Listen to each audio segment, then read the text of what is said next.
Price Lord. இந்த நாளுக்கான தேவ வார்த்தை ஆதியாகம புஸ்தகம் 28ஆம் அதிகாரம் 15வது வசனம்.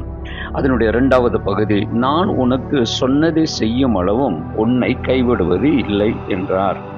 நம்முடைய ஆண்டவர் கைவிடாத தேவன், கைவிடவே மாட்டார். ஏன் ஆண்டவர் கைவிட மாட்டார்? ஒரு 3 காரியங்களை நான் சொல்லுகிறேன். 1 சாமுவேல் புஸ்தகம் 12ஆம் அதிகாரம் 22வது வசனத்துல இந்த வார்த்தை சொல்கிறது, அவர் நாமத்தின் நிமித்தம் நம்மை கர்த்தர் கைவிடுவது இல்லை. மனுஷனுடைய நாமம் மாறும், ஆகவே மனுஷனுடைய நடக்கைகளும் மாறும். ஆகவே மனுஷனுடைய நாமத்திலே கர்த்தர் ஒன்றும் நமக்கு உறுதி கொடுக்கவில்லை. ஆனால் தேவனுடைய நாமமோ மாறவே மாறாது. ஆகவே ஆண்டவர் கைவிட மாட்டேன் என்று சொல்லிவிட்டார் என்றால் நிச்சயமாகவே அவருடைய நாமம் மாறாதது போல அவர் சொன்னதும் மாறாது. அவர் ஒரு நாளும் அவர் நாமத்தின் நிமித்தம் அவர் நம்மை கைவிடுவது இல்லை. 2வது, ஏசாயா 49ஆம் அதிகாரம் 14, 15, 16 வசனங்களில் தேவன் என்னை கைவிடார் என்று சொல்லியிருக்கிறது. ஏன் கைவிடார் என்று எழுதப்பட்டிருக்கிறது என்றால், அவர்கள் மறந்தாலும் நான் மறக்க மாட்டேன் என்று ஆண்டவர் நமக்கு சொல்லுவதற்காக சொல்லுகிறார்.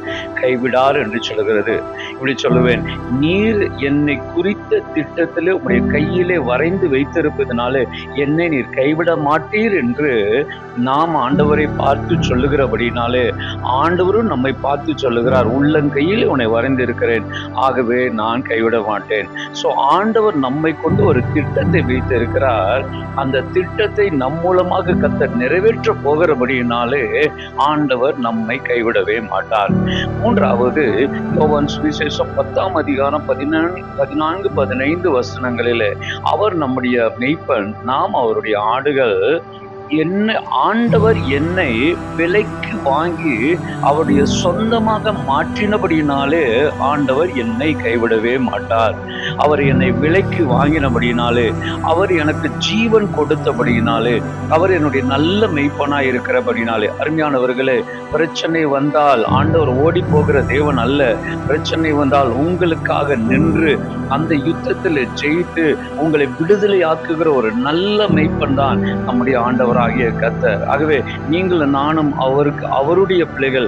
அவர் தம்முடைய ரத்தத்தை சிந்தி நம்மை விலைக்கு வாங்கிவிட்டார்.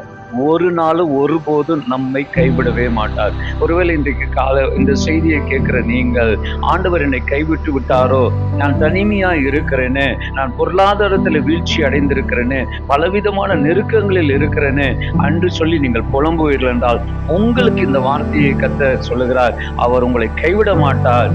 எதை அவர் உங்களுக்கு சொன்னாரோ அதை நிச்சயமாய் நிறைவேற்றுவார். நீங்கள் இந்த அதிசயத்தை நீங்கள் பார்ப்பீர்கள். அப்பொழுது நீங்கள் சொல்லுவீர்கள், என்னுடைய தேவன் வல்லமையுள்ள மகிமையான தேவன், என்னை கைவிட மாட்டார் என்று.